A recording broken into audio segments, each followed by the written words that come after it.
What up, Sauce Drops? Welcome back for another chapter of Metro 2033. Written by Dmitry Glukhovsky. Narrated by Mama Saucy. Keep it saucy, that's the plan. Sauce makes saucy, the goofy man with a vibe that's out of sight, bringing laughter day and night. Chapter 2 The Hunter, read by Mama Saucy. Once again, all sorts of nonsense started filling Artem's head. The dark ones. He'd come across those damn non-humans only once during his watch, and he'd been scared silly. But how could he not have been? So, you're sitting there on watch. You're warming yourself by the fire, and suddenly you hear it. From the tunnel, from somewhere in the depths, a regular dull knocking rings out.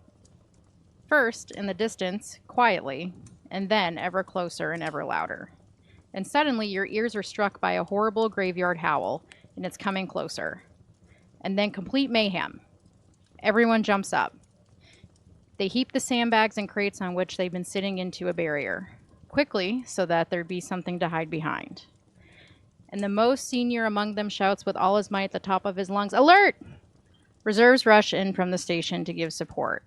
At the 300th meter, where the main blow will have to be absorbed, they pull the cover from the machine gun, and people throw themselves to the ground, behind the sandbags, directing their guns at the mouth of the tunnel, taking aim. Finally, having waited for the dark ones to draw closer, they turn on the spotlight, and strange, delirious silhouettes become visible in its beam. They're naked, covered in black, glossy skin, with huge eyes and mouths like gashes. They're striding rhythmically ahead, towards the fortifications, towards death, with reckless abandon, without wavering closer and closer. There are 3, 5, 8 beasts. And the first among them suddenly throws back its head and emits a howl like a requiem. You feel a shiver along your skin. You resist the urge to jump up and run, to toss your gun aside, to abandon your comrades, to throw everything to the devil and run. The spotlight is aimed straight into the muzzles of these nightmarish creatures to strike their pupils with its bright light, but it's obvious that they're not even squinting. They're not throwing up their hands, but they are looking into the spotlight with eyes wide open, continuing to move steadily onward. Do they even have pupils? And now, finally, the guys run up from the 300th meter with one more machine gun. They lie down alongside, commands fly overhead, everything's ready. The long-awaited fire thunders. At once, several guns begin to rattle, and the big machine gun rumbles. But the dark ones don't stop. They don't crouch. They stride ahead, fully erect, without slowing their pace, just as steadily and calmly as before. In the light of the spotlight, you can see how the bullets tear at their glossy bodies, how they're being pushed backwards, and how they fall. But they get right back up again, rise to their full height, and march on. And again, hoarsely now, because its throat has already been pierced, a sinister howl rings out. Several minutes more will pass as the steel tempest finally breaks its inhumane, unthinking obstinacy. And then, when all of these ghouls have tumbled, breathless and motionless, the guys will finish them off with shots to the head from 5 meters just to be sure. And even when everything's over, when the corpses have been tossed into the shaft, that same sinister image will continue to hover before your eyes for a very long time to come. Bullets plunging into those black bodies, the spotlight scalding those wide open eyes, but they kept on marching as steadily as ever onwards. Artem convulsed at the thought. Yes, of course it's better not to chat about them, he thought, just in case. "Hey, Andre, get ready. We're on our way," they shouted from the south, from the darkness. "Your shift's over." The men at the fire began to move about, throwing off their stupor, rising to their feet, stretching, putting on their backpacks and weapons. And Andrei picked up the little puppy. Peter Andreevich and Artem were returning to the station, while Andrei and his men were returning to the 300th meter since their shift there hadn't quite ended. Their replacements walked up and exchanged handshakes, whether or not anything strange or peculiar had happened, wished each other the relaxation they deserved, and sat down a bit closer to the fire, continuing a conversation they'd begun earlier. When everyone was already headed south along the tunnel, Towards the station, Peter Andreevich began speaking with Andrei about something apparently returning to one of their eternal disputes, and the husky guy with the shaved head, who had questioned them concerning the Dark One's eating habits, fell away from them, drawing even with Artyom, and beginning to walk in step with him. So, then you know Sukhoi, he asked Artyom in a low, muffled voice, without looking him in the eye. Uncle Sasha! Well, yes, he's my stepfather. I live with him, answered Artyom honestly. You don't say your stepfather? I've never heard of such, muttered the man. And what's your name? Artyom decided to ask, having reasoned that if someone questions you about your own relative, then that gives you the right to question them in return. My name? Asked the man, surprised. Why do you need to know? Well, I'll tell Uncle Sasha, Sukhoi, that you were asking after him. Tell him that Hunter was asking. Hunter. Tell him I said hello. Hunter? That's an odd name. What is your last name? Your nickname? Artyom asked. Last name? Hunter smirked. What of it? It's totally... No, son, it's not a last name. It's... How should I put it? A profession. And what's your name? Artyom. Fine then. Nice to meet you. I'm sure we'll see each other again, and fairly soon at that. Cheers! Giving Artyom a wink before parting, he remained behind at the 300th meter along with Andrei. There wasn't much further to go. From a distance, the lively noise of the station could already be heard. Peter Andreevich, walking alongside Artyom, asked him worriedly, Listen, Artyom, who was that anyway? What was he saying to you back there? He was a strange sort of guy. He was asking about Uncle Sasha, an acquaintance of his, I guess. Do you know him? Don't seem to. He's just come to our station for a couple of days, on some sort of business, it seems. Looks like Andrei has already met him. He was the one who insisted on being on the same watch with him. Who the hell knows why he found that so necessary? His face is somehow familiar. Yeah, it's probably hard to forget an appearance like that, said Artyom. Exactly. Where was it that I saw him? What's his name? Do you know? Inquired Peter Andreevich. Hunter, that's what he said. Hunter. Just try and figure out what that's supposed to be. Hunter? Not a Russian name, frowned Peter Andreevich. In the distance, a red glow had already appeared. VDNKH, like the majority of stations, didn't have normal lighting, and for 30 years now, people had lived under scarlet emergency lights. Only occasionally were there normal electric light bulbs in their apartments, their tents and rooms, and only a few of the wealthiest metro stations were illuminated by the light of genuine mercury lamps. Legends had formed around them from distant, god-forsaken substations, would nourish the dream for years on end of making it there and beholding this miracle. At the tunnel exit, they handed over their weapons to the other guards and signed their names in the ledger. Peter Andreevich shook Artyom's hand before parting and said, It's about time we hit the sack. I can barely stand on my feet, and you're probably ready to sleep standing by yourself. Give Sukhoi my warmest regards. He should pay me a visit. Artyom said goodbye, and feeling the sudden onset of fatigue, took himself off to his apartment. 200 people lived at VDNKH, some in the service quarters, but the majority in tents on the platform. The tents were army issue, now old, tattered, but still intact. They didn't have to contend with wind or rain underground, and they were well maintained, so it was easily possible to live in them.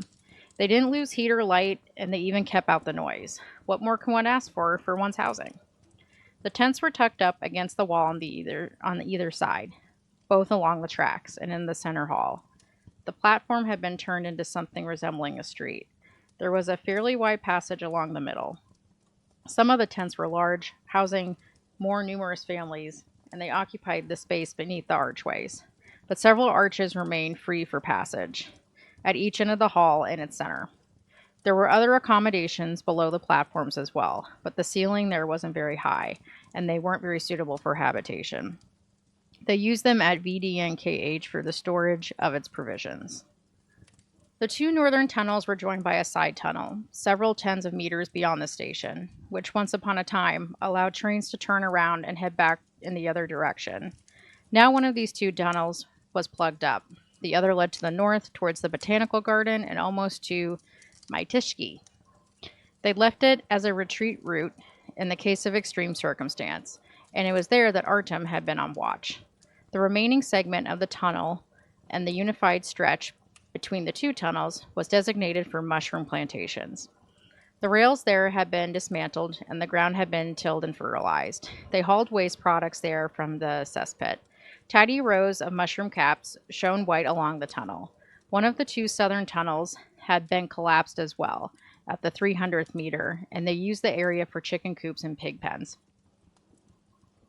Artem's home stood on the main thoroughfare. He lived there in one of the smaller tents together with his stepfather. His stepfather was an important man associated with the administration. He maintained contact with other stations so the powers that be reserved the tent for him. It was granted to him at his own personal tent, and it was a first-rate one at that. His stepfather would frequently disappear for 2 or 3 weeks at a time and never took Artem with him, excusing himself by saying that he was occupied with matters too dangerous and didn't want to subject Artem to any risk. He'd return from his trips thinner, his hair unkempt, sometimes wounded, but the first evening of his return, he would always sit with Artem, telling him things that were hard to believe even for a resident of this grotesque little world, and one who was used to unbelievable stories. Artem felt the urge to travel himself, but to wander around in the metro for no good reason was too dangerous. The patrol guards at independent stations were very suspicious and wouldn't let a person pass with a weapon.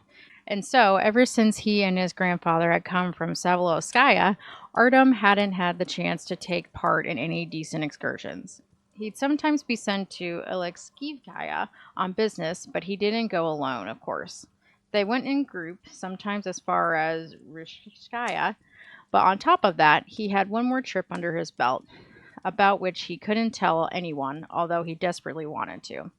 It happened a long, long time ago, when there wasn't even the slightest hint of the dark ones at the botanical garden, when it was simply an abandoned and dark station, and patrols from VDNKH were stationed much further to the north.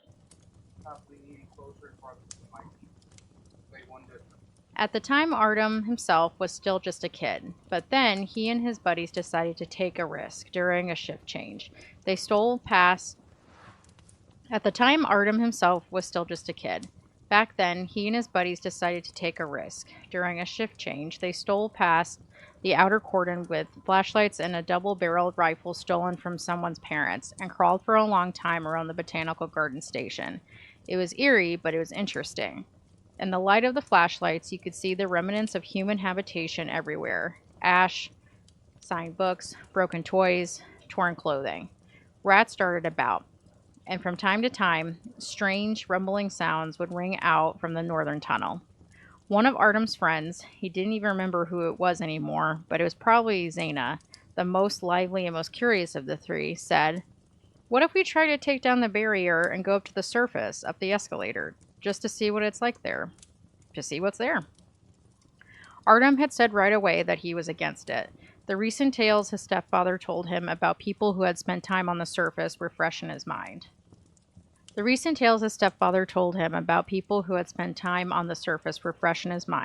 About how afterwards they had long been sick, and about the sorts of horrors sometimes seen up there. But they immediately began to argue that this was a rare opportunity. When else would they manage to make it with no adults to an abandoned station as they had now? And now they had the chance to go up to the surface too and see with their own eyes what it's like to have nothing above your head. And, resigning all hope of convincing him nicely, they declared that if he was such a coward, then he could sit down below and wait for them to come back. The thought of staying alone in an abandoned station, and on top of that, his reputation in the eyes of his two best friends, was completely unbearable to Artem. So, summoning his courage, he consented. To everyone's surprise, the mechanism that brought the barrier dividing the platform from the escalator into motion actually worked, and it was Artem himself who managed to start it up after half an hour of desperate attempts. The rusty iron wall moved aside with a nasty grating sound, and before their eyes stood the short row of steps of the escalator leaning upwards. Some of the steps had collapsed, and through the yawning gaps in the light of the flashlights, one could see colossal gears that had stopped years ago, corroded with rust, grown over with something brownish that was moving, just barely noticeable. It wasn't easy for them to force themselves to go up there. Several times the steps they stepped on gave way with a screech and dropped below, and they climbed across the chasm, clinging to the old hulls of the metro lamps. The path to the surface wasn't long, but their initial determination was evaporating after the first collapsed step, and in order to raise their spirits, they imagined themselves to be real stalkers. Stalkers. The word, strange and foreign to the Russian language, had caught on very well nonetheless. Earlier, this was the name given to people whose poverty compelled them to make their way to abandoned military firing ranges, take apart unexploded missiles and bombs, and redeem brass casings with those who bought non-ferrous metals. It was also given to those strange people who, in times of peace, climbed around in the sewers. But all of these meanings had something in common. It was always an extremely dangerous profession, always a confrontation with the unknown, the mysterious, the ominous. Who knows what happened at those abandoned ranges, where those radioactive earth, disfigured by thousands of explosions, plowed with trenches and pitted with catacombs, put forth monstrous sprouts.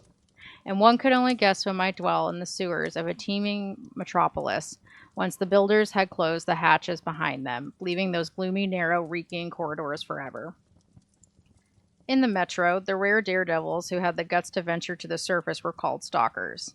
In protective suits and gas masks with tinted glass, they were heavily armed as they ascended to the surface in search of items that were necessities for everyone: military supplies, equipment, replacements, parts, and fuel. There were hundreds of men who dared to do this. Those who were able to make it back alive could be counted on one's fingers, and these men were worth their weight in gold. They were valued even more highly than former Metro employees. All kinds of dangers awaited those who dared to go up above, from the radiation to the ghoulish creatures it had created. There was life there too, on the surface, but it was no longer life according to the customary human conception of it. Every stalker became a living legend, a demigod, whom everyone young and old regarded with rapt amazement. In a world in which there were none left to sail or fly, and the words pilot and sailor were becoming dull and losing their meaning, children dreamed of becoming stalkers.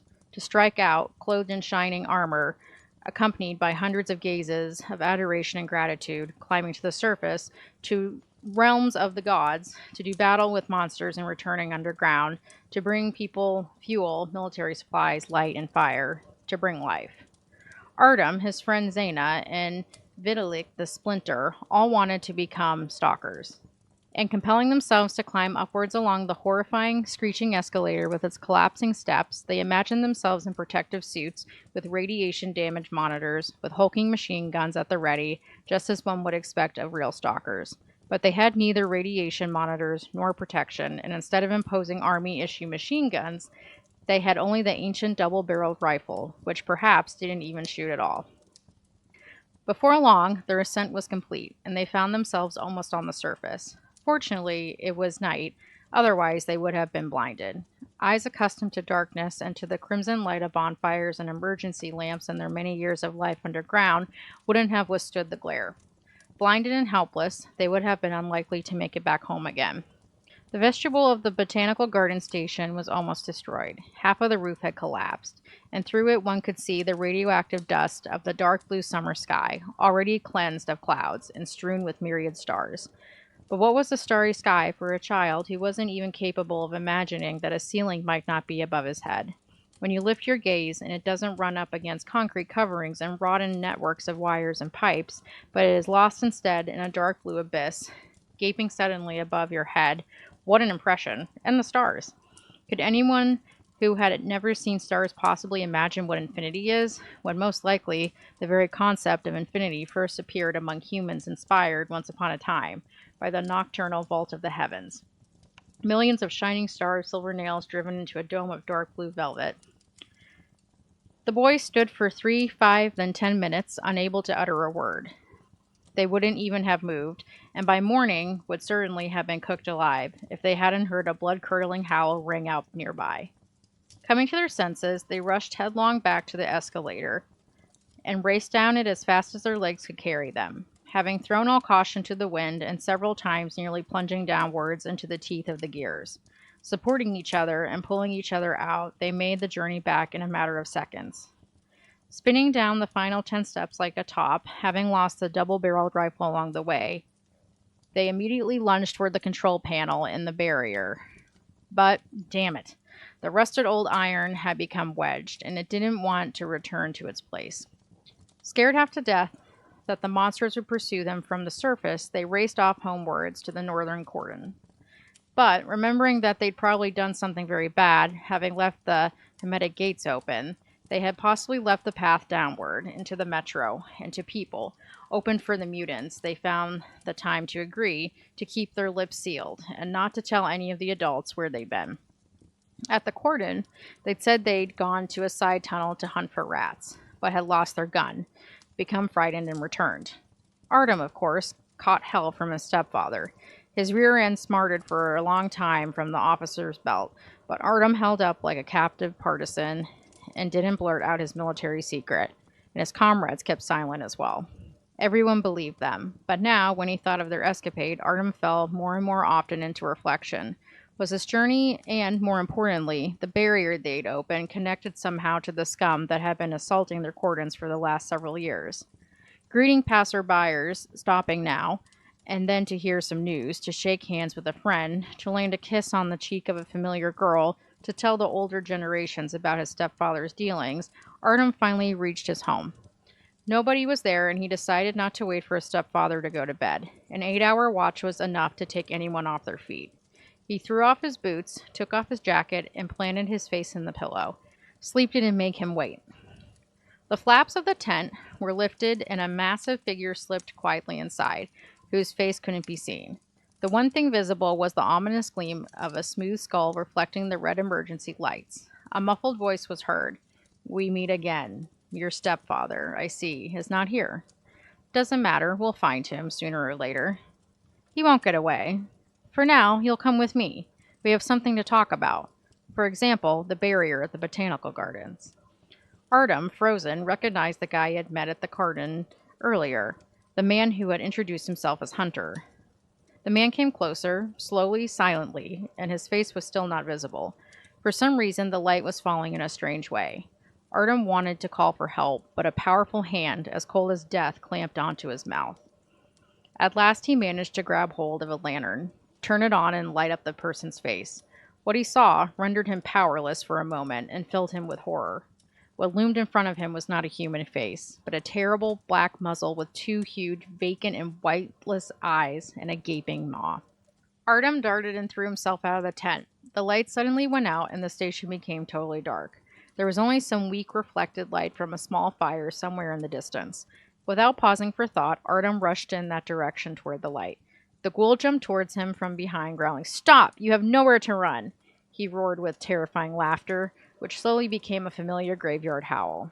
Artem ran off, without turning to look, hearing the footfalls of heavy boots behind him, and hurried, even as if his pursuer knew that there was nowhere to run, that Artem would be caught sooner or later.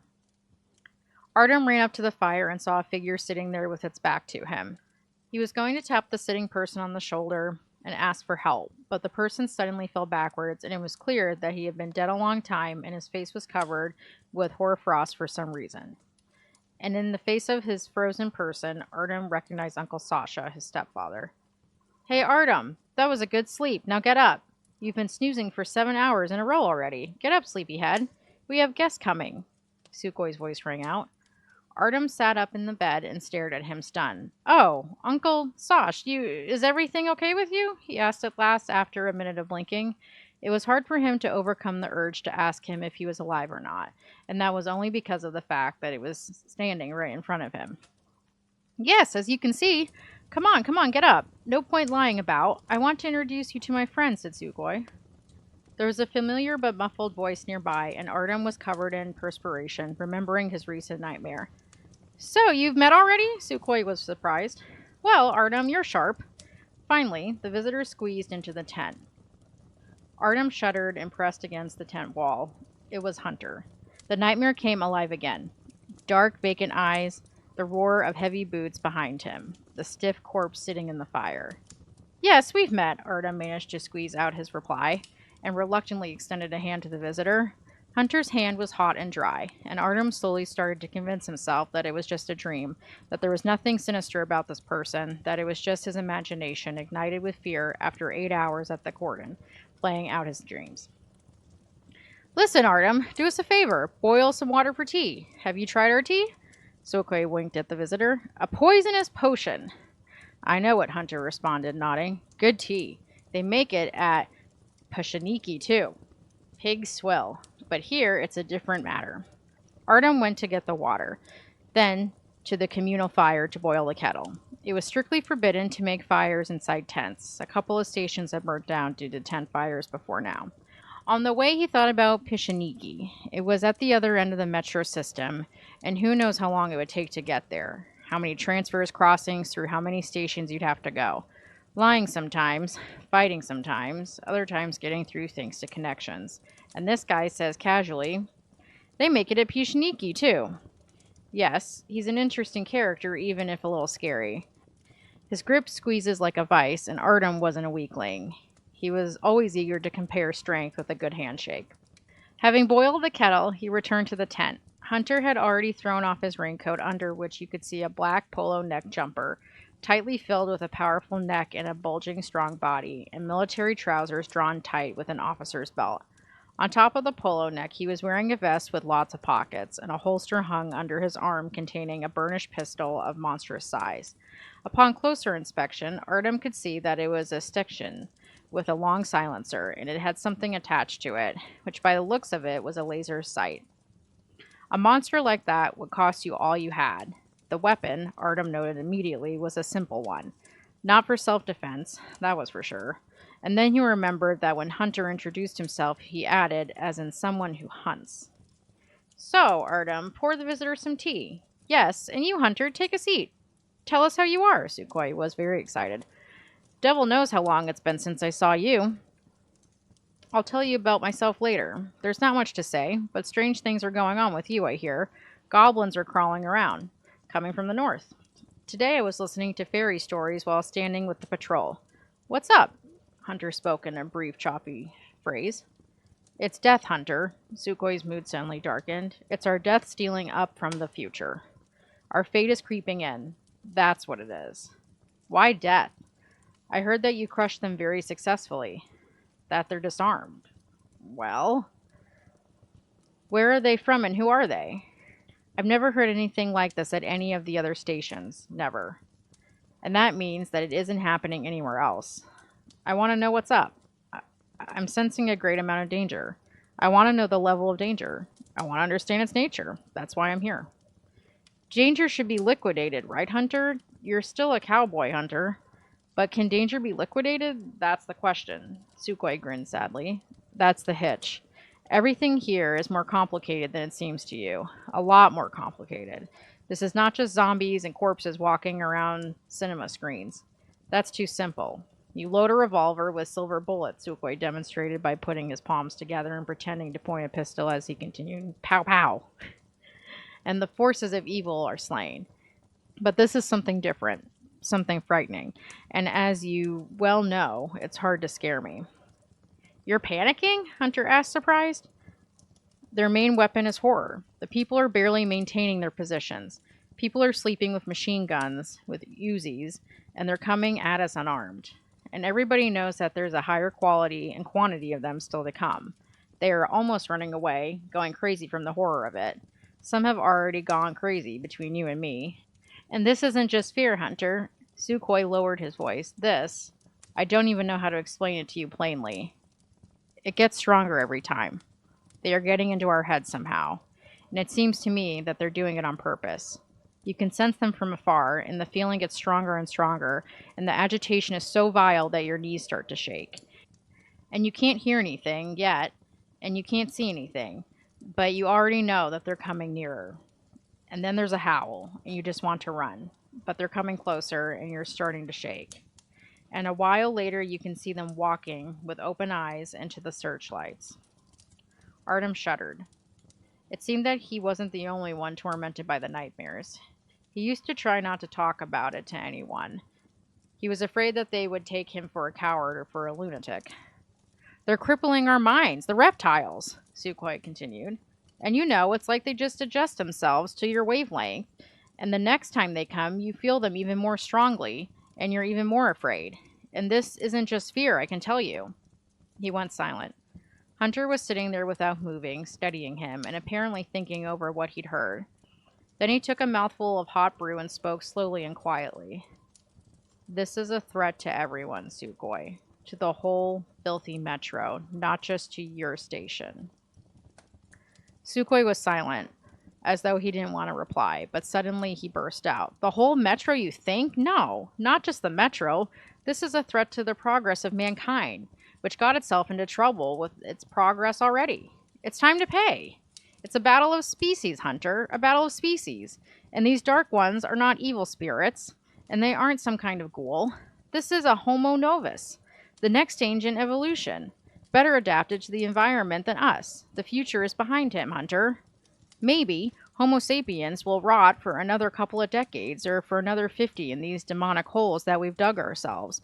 But when there was plenty and not everyone could fit above ground, so that the poorer folk were driven underground in the daytime, we will become as pale and sick as well as Morlocks. Remember them? From the time machine, where beasts of the future lived underground?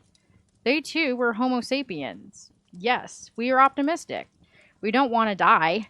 We will cultivate mushrooms with our own dung, and the pig will become man's best friend, as they say, and our partner in survival. And we will guzzle multivitamins with an appetizing crunch that were prepared by a careful ancestor in the tones. We will shyly crawl up to the surface to quickly steal another canister of petrol, a few more rags, and if you're really lucky, a handful of cartridges, only to quickly run back down into the stuffy vaults, looking shiftily around like thieves to see if anyone noticed. Because we aren't at home there on the surface anymore. The world doesn't belong to us anymore, Hunter. The world doesn't belong to us anymore. Sukhoi fell silent, looking at the steam slowly rising from his cup of tea and condensing in the twilight of the tent. Hunter said nothing, and Artem suddenly realized that he had never heard anything like it from his stepfather. There was nothing left of his former confidence in the fact that everything would necessarily be fine, nothing left of his don't panic, we'll get through it, and nothing left of his encouraging winks. Or was that just all for show? You don't have anything to say, Hunter? Nothing? Go on, contradict me. Where are your arguments? Where is that optimism of yours? Last time, when I spoke to you, you were certain that the levels of radiation would lower, and people would return to the surface again. Ah, Hunter, the sun will rise over the woods, but not just for me, Sukhoi sang in a teasing voice. We'll seize life with our teeth. We will hold on to it with all our strength. But what would the philosophers have said, and the sectarians confirmed, if there was suddenly nothing to grab? You don't want to believe it, can't believe it, but somewhere in the depths of your soul, you know that's how it is. But we like this whole business, Hunter, don't we? Me and you, we really love living. We will crawl through the stinking underground, sleep in an embrace with pigs, eat rats, but we will survive, right? Wake up, Hunter.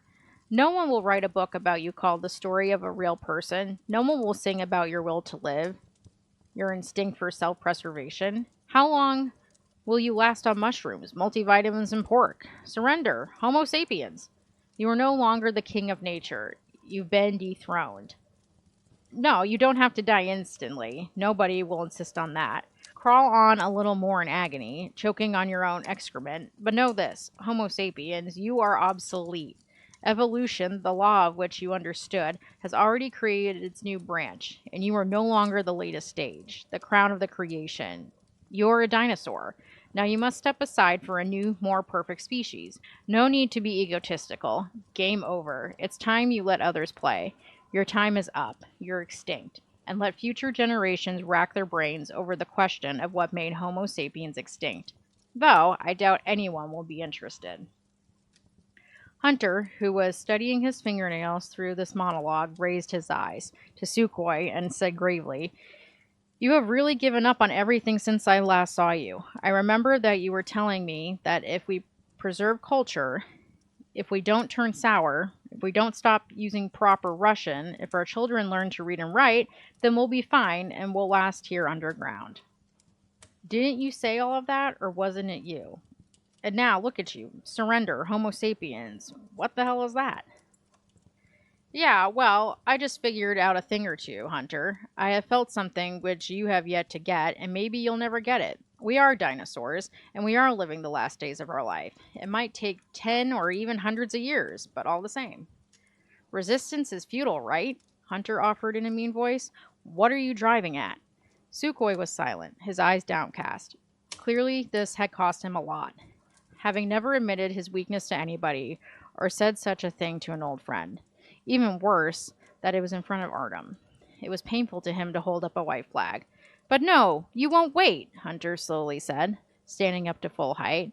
And they won't wait. New species, you say? Evolution? Inevitable extinction? Dung? Pigs? Vitamins? I'm not there yet. I'm not afraid of it either. Got it? I am not putting my hand up to volunteer. The instinct of self preservation, you call it that? Yes, I will sink my teeth into life. Fuck your evolution. Let your other species wait their turn. I'm not a lamb being led to slaughter. Capulate and go off with your more perfect and more adapted beings. Give them your place in history. If you feel that you fought all you can fight, then go ahead and desert. I won't judge you, but don't try to scare me, and don't try to drag me along with you into the slaughterhouse. Why are you giving me a sermon? If you don't do it alone, if you need to do it collectively, you won't be ashamed? Or has the enemy promised you a bowl of hot porridge for each person that you bring to them in captivity? My fight is hopeless? You say that we're at the edge of the abyss? I spit on your abyss. If you think that your place is at the bottom of the abyss, then take a deep breath and forward march. But I'm not coming for the ride. If rational man, refined, and civilized Homo sapiens chooses to capitulate, then I refuse to be called one and would rather become a beast. And I will, like a beast, sink my teeth into life and gnaw on the throats of others in order to survive. And I will survive. Got it? I will survive. He sat down and quietly asked Artem for another splash of tea. Sukhoi stood up himself and went to fill and heat the kettle, gloomily and silently. Artem stayed in the tent alone with Hunter. His last words were ringing with contempt. His malicious confidence that he would survive lit a fire in Artem. For a long time, he was trying to decide whether to say something. And then Hunter turned to him and said, "And what do you think, my friend? Tell me. Don't be shy. You want to turn into vegetation too, like a dinosaur? To sit on your things and wait until someone comes for you? Do you know the parable about the frog and the cream? Two frogs landed in a pail of cream. One, thinking rationally, understood straight away that there was no point in resistance and that you can't deceive destiny. But then what if there's an afterlife? Why bother jumping around entertaining false hopes in vain? He crossed his legs and sank to the bottom. The second, the fool, was probably an atheist, and she started to flop around. It would seem that she had no reason to flail about if everything was predestined. But she flopped around and flopped away anyways. Meanwhile, the cream turned to butter, and she crawled out. We honor the memory of this second frog's friend, eternally damned for the sake of We honor the memory of this second frog's friend, eternally damned for the sake of progress and rational thought. Who are you? Artem ventured at last. Who am I? You already know who I am, the one who hunts. But what does that mean, the one who hunts? What do you do? Hunt? How can I explain it to you? You know how the human body is built. It's made up of millions of tiny cells. Some emit electrical signals, others store information. Others still soak up nutrients and transfer oxygen. But all of them, even the most important among them, would be dead in less than a day, and the whole organism would die if it wasn't for cells responsible for immunity. They're called macrophages. They work methodically and regularly, like a clock, a metronome. When an infection gets into an organism, they find it, track it down, wherever it's hiding, and sooner or later they get rid of it. And he made a gesture as though he was wringing someone's neck and let out an unpleasant crunching sound. Liquidate it. But what relevance does that have to your job? Artem insisted. Imagine that the whole metro is a human organism, a complex organism made up of about 40,000 cells. I am the macrophage, the hunter. This is my job. Any danger that is sufficiently serious as to threaten the whole organism must be liquidated. That's what I do. Sukhoi finally came back with the kettle and poured the boiling brew into the mugs. He obviously gathered his thoughts in the meantime, and he said to Hunter, "So you're going to take on the liquidation of the source of danger, cowboy? You're going to go hunting and shoot down all the dark ones? It's hardly possible that nothing will come of that. There's nothing to be done, Hunter. Nothing. What about the hermetic gate? Surely we can simply close the hermetic gate in that tunnel, Hunter said. The hermetic gate was already dismantled along with the rest of the line's gates 15 years ago by some smart guys. And they sent the material to fortify one of the stations. No one remembers which one anymore. Surely you knew about this. There you go. Check again. Tell me, have they increased their pressure recently? Hunter, it seems, was conceding and shifting the conversation to another tack. Increasing? And how? It's hard to believe that it was only a little while ago that we didn't know they existed. And now, here we are, a major threat. And believe me, the day is near when they will sweep us away with all of our fortifications, searchlights, and machine guns. It's impossible to raise the whole metro to defend one good-for-nothing station. Yes, we make pretty good tea, but it's unlikely that anyone will risk their life even for such excellent tea as ours. In the end, there's always competition with Peshniki. Check again. Sukhoi grinned sadly. No one needs us. We ourselves will soon not be in any condition to handle the onslaught. We can't blow up the tunnel and cut them off. We also don't have the means to go to the surface and burn them down for obvious reasons. Checkmate. Checkmate to you, Hunter, and checkmate to me. Checkmate to all of us in the near future, if you see what I mean. Sukhoi grinned sourly. We'll see, Hunter snapped back. We'll see. They sat there a little bit longer, discussing all kinds of things. Many of the names mentioned weren't familiar to Artem. There were references to bits and pieces of stories. Every once in a while, an old argument would spark up, of which Artem understood a little bit about, but their discussions had clearly been going on for years, abating if the men hadn't seen each other in a while and flaring up again when they met. Finally, Hunter stood up and said it was time he went to bed because he, unlike Artem, hadn't slept since his patrol. He said goodbye to Sukhoi. But before leaving, he suddenly turned to Artem and whispered to him, "Come out for a minute." Artem jumped up straight away and followed him, not paying attention to the surprised look on his stepfather's face. Hunter waited for him outside, silently buttoning up his raincoat and lifting the latch on the gate. "Shall we go through?" he suggested, and he quickly stepped forward onto the platform towards the guest tent where he was staying. Artem hesitantly moved to follow him, trying to guess what this man wanted to discuss with him, a mere boy really, who had done nothing significant or even useful for anyone so far. "What do you think about the job that I do?" Hunter asked. "It's cool. I mean, if it wasn't for you, well, and the others like you, if there are such people, then we would have long ago." Artem mumbled uncomfortably. His tongue was twisted and he felt hot suddenly. As soon as someone like Hunter paid him attention and wanted to tell him something, even just asking him to come outside for a minute to be alone without his stepfather, he blushed like a virgin and started agonizing, bleeding like a lamb. "You think highly of it?" "Well, then if people think highly of it," Hunter grinned, "that means there's no point in listening to the defeatist among us. Your stepfather is being a coward, that's all, but he's really a brave man. In any case, he once was.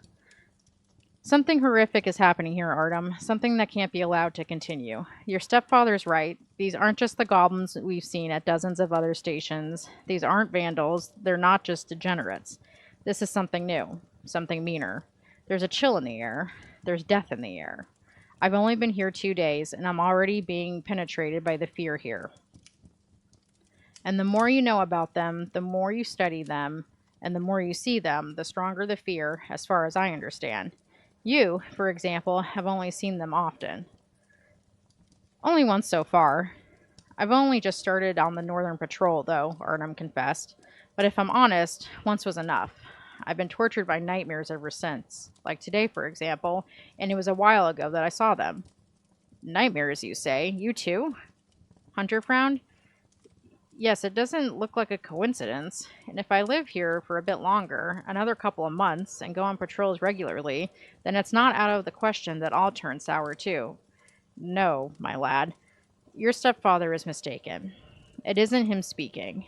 It's not this thinking. It's them thinking for him, and it's them speaking for him. Give up. They say resistance is futile. And he's their mouthpiece, and he probably doesn't even know it himself. And it's right. I guess they tune in and impress themselves on the psyche.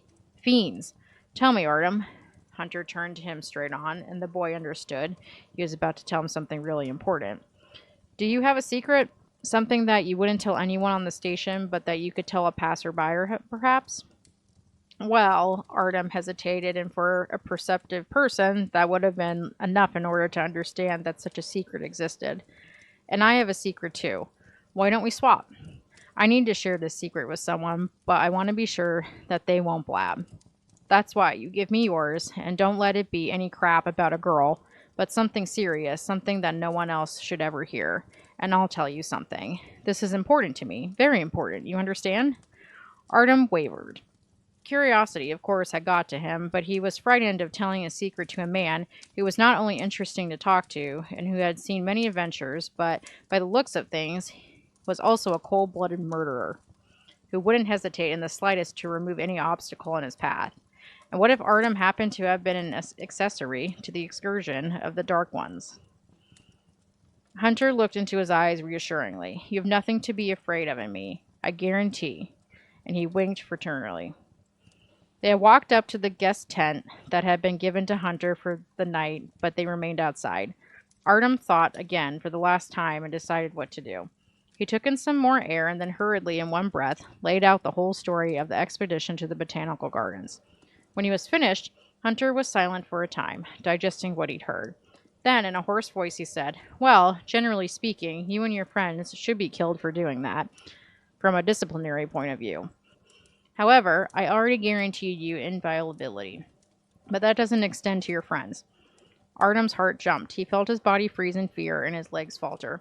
He wasn't able to speak, and so he waited in silence for the verdict. But in light of your age and the general brainless of that event, and also the fact that it happened a while ago, you are pardoned. Go on. And so that Artem could be brought out of his prostration sooner, Hunter winked at him again, this time even more reassuringly. But know that you be shown no mercy by your fellow inhabitants at this station. So you have voluntarily given over to me a powerful weapon against you yourself. And now listen to my secret. And while Artem was regretting his big mouth, Hunter continued. I haven't come across the whole metro system to this station for no reason. I'm not giving up on my own task. Danger should be eliminated, as you have probably heard many times today. Should and will be eliminated. I do that. Your stepfather is afraid of it. He is slowly turning into their instrument, as far as I can see. He is resisting them more and more reluctantly, and he's trying to get me to join him. If the groundwater thing is true, then the option of exploding the tunnel is, of course, obsolete. But your story has clarified something for me. If the Dark Ones first made their way here after your expedition, then they're coming from the botanical gardens. Something has been growing there isn't right in that botanical garden, if that's where they were born. And that means that you can block them there, closer to the surface, without the threat of unleashing the groundwaters. But the devil knows what's happening at the 700th meter of the northern tunnel. That's where your powers end. That's where the powers of darkness begin, the most widespread form of government in the whole Moscow metro system. I'm going there. No one should know this. Tell Sukhoi that I asked you lots of questions about conditions at the station, and that will be the truth. You don't have to explain anything right if everything goes smoothly. I'll explain everything to whoever needs to know, but it might be that. He stopped short for a second and looked at Artem more closely. That I don't come back. Whether there's an explosion or not, if I don't come back before the following morning, someone should say what's happening to me. And tell my colleagues about the fiends that are making trouble in your northern tunnels. I have seen all my former acquaintances here at this station today, including your stepfather. And I feel I almost see that there's a little worm of doubt and horror crawling through the brains of everyone who has been exposed to their influence. I can't rely on people with worm-eaten brains. I need a healthy person whose ability to reason has not yet been stormed by these ghouls. I need you. Me? But how can I help you? Artem was surprised. Listen to me. If I don't come back, then you have to, at any cost. At any cost, you hear? You have to go to Polis, to Gorod, and look there for a man with the name Melnik. Tell him the whole story. And one other thing, I will give you something, which you will give to him as proof that I sent you. Come inside for a minute. Hunter took the lock off the entrance, lifted the flap of the tent, and ushered Artem inside. There wasn't much room in the tent due to the huge camouflage rucksack and the impressively large trunk, which were standing on the floor. By the light of the lantern, Artem saw a dark shimmering gun barrel in the depths of the bag, which, by the looks of it, was a resembled army hand machine gun. Before Hunter could manage to close the bag so he wouldn't see, Artem caught a glimpse of a matte black metal box containing machine gun magazines, laid in a dense row next to the weapon, and a small green anti-personnel grenades on the other side of it. Without any commentary on the arsenal, Hunter opened the side pocket of his rucksack and withdrew a small metal capsule from it, made of a machine gun cartridge case. The side where there should have been a bullet was screwed up into a little twist. Here, take this. Don't wait for me if I've been gone 2 days, and don't be afraid. You will meet people everywhere who will help you. You have to do this. You know that everything depends on you. I don't have to explain that to you, right? That's it.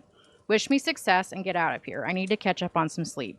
Artem managed to utter a word of goodbye, shook Hunter's hand, and started wandering over to his tent, stooping under the weight of the mission on his shoulders. Thank you so much for listening. Hope you guys are enjoying this book. I'm really excited to see kind of where it goes and kind of learn the lore about Metro 2033 and get all that under our belts before we dive into the game. But anyways, thank you for your time, and if you guys enjoyed this video, make sure to leave a like on it and go ahead and comment what your favorite part was. And while you're at it, go ahead and hit that subscribe button and ring the notification bell. That way you guys are notified next time we have a video come out. Again, thank you so much for watching, and until next time, keep it saucy.